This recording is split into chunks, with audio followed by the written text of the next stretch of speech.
La Côte d'Ivoire veut combattre la contrebande de cajou, premier producteur mondial avec plus de 800 000 tonnes. Le pays fait face à la fuite de ses produits vers les pays voisins. À la faveur de la campagne commerciale actuelle, le gouvernement a corsé les mesures répressives contre les trafiquants pour freiner ce fléau. Les précisions de Pierre Dipomelin.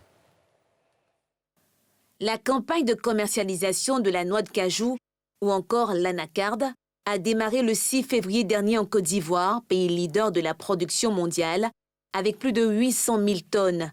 L'un des défis cette année reste la lutte contre la fuite de la production vers les pays voisins. Un manque à gagner pour la filière.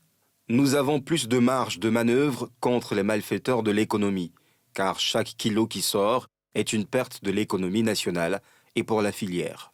Pour protéger l'or gris, produit stratégique pour l'économie du pays, la Côte d'Ivoire a renforcé son arsenal juridique, le rendant plus répressif contre les trafiquants.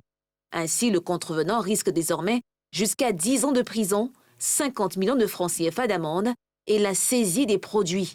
Les noix de cajou sont détournées par un réseau de trafiquants bien organisé et acheminées à travers les nombreuses pistes qui traversent les frontières poreuses entre la Côte d'Ivoire et les pays limitrophes. Selon les chiffres officiels, c'est entre 150 000 et 200 000 tonnes qui ont été vendues illicitement en 2020 au Ghana et au Burkina Faso, contre près de 100 000 tonnes en 2019.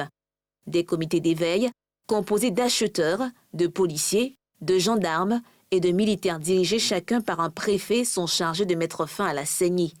Des spécialistes estiment toutefois qu'un bon prix payé aux planteurs et une meilleure qualité du produit constituent la véritable parade contre la fuite de ce produit phare de l'agriculture ivoirienne. Notons que la campagne de 2020 s'est soldée par une hausse de 33% de la récolte, soit plus de 840 000 tonnes. Au total, 297 milliards de francs CFA ont été distribués aux 350 000 producteurs que compte le pays.